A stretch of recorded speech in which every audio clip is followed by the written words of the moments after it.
Здравейте, приятели! Здрасти и днес ще направим едно бързо фотографче, защото много бързам. Трябва навънка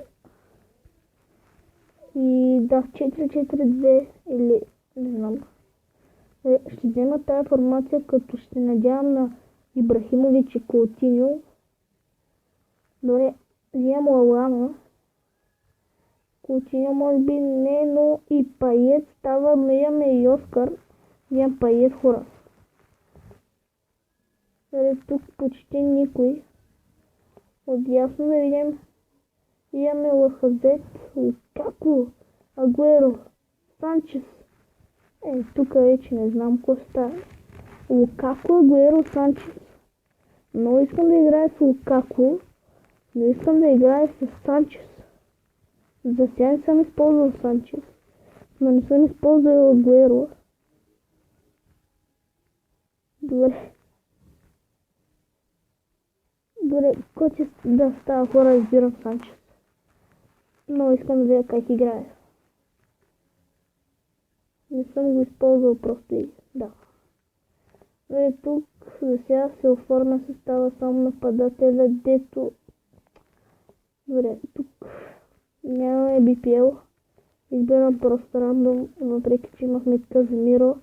Контрол, добре де, нямам да даде BPL. Тери, който е много бавен, избирам тост. Въпреки Тери не искам да го вземам, защото да, харесвам го, просто е много бавен. Да. За сега е горе-долу. Така. Вратария ме Лорис и него ще взема. Касива тук, но ще вземем тост.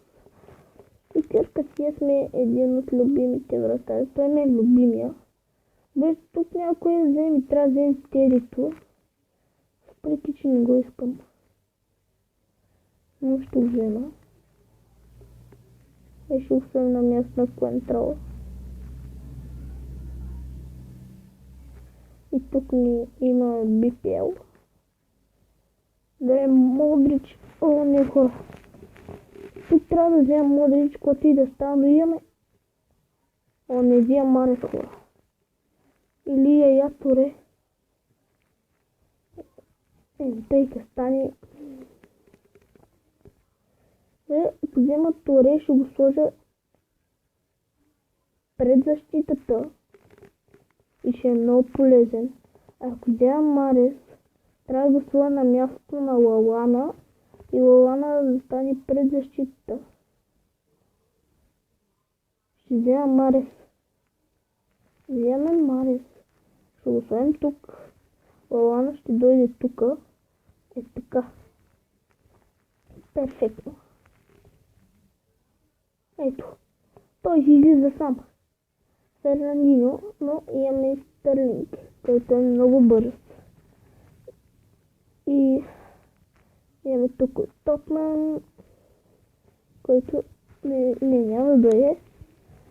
Тотнъм, от Тотнъм то не знам името, но няма да го взема.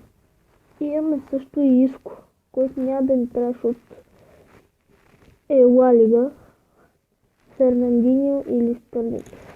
Стърлинг няма къде го сложа. Я Фернандиньо. Всъщност, забравих. Не знам да се казва Фернандиньо. Не мога да прочета името. Да, Фернандиньо се казва. Забравих да не е Фернандо или... Добре, тук ще сложим тост тук, за да стане 100 кемистри. И имаме шанс за по-голям рейтинг.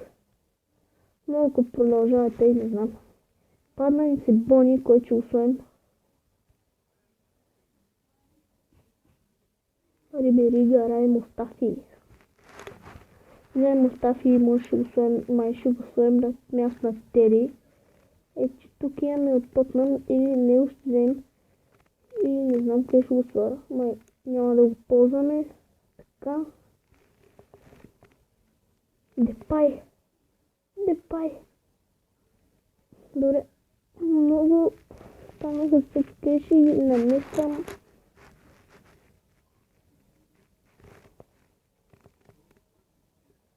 Ето, че не се пада вази или лука. Хора. Аз как да разбера сега кой да взема? Не искам много да играя с Варди.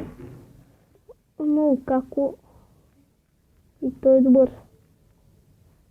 И с по-голям оверал не ще взема Варди. Залагам на него. И хора ще се върна като се оправя отборчето. Ай. И хора, това е крайният резултат. Виждате какъв е отбора. Фернандиньо му е пейс на 88, 86, Гундоган, но Гундоган си играе много добре според мен. 89 дрибъл, виждате 78 шут, 87 пейс, 76 пейс и виждате 75 на физиката, затова много ме радва и така. Пайет, виждате шута му е 70 шут. Мисля, че на Пайет шута му трябва да е по-голям. Гледат Ериксен 82. Добре, няма значение. What the fuck, добре.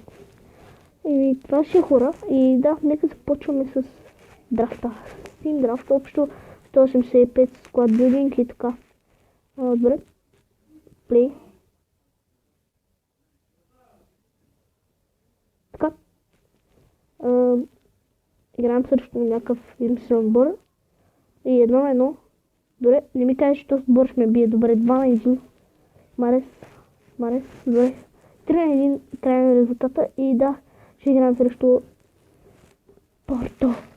Порто, така. Плей. И да. Шут картон в 8-та минута. Добре, 1-0 за тях. Не, ми хора победиха, да. Как Порто ще ни бият, бе, хора? Порто ще ни бият. И ние имахме такъв хубав състав. Добре, 3 пака. Това е много добре. Като загубихме, не знам, мой полуфинал или не знам. Падали се зуба от Зенит, който не е кой знае колко добър. Тук Гундоган много се радвам, хора, просто виждате, той много ме кефи, Гундоган. Въпреки, че си помислих, че това ще е Бастиан Швайштайгер, но не е той. Гундоган много ме кефи и да. Премиер гол пак. Ето, пада ни се информа. Добре, хора, информа. Ако не, yes, информ, хора, виждате, не е много бърно, yes, хора. Ето ги моите карти, сега чакам, не знам обаче, като натисна и то ми се появява след няколко минути. Добре, както и да е, имаме 211 coins и може да направя пак opening, като събера около 500 000 или нещо подобно. И така, хора, това ще от мене. Дайте палец нагоре, абонирайте се и в следващото видео. Чао!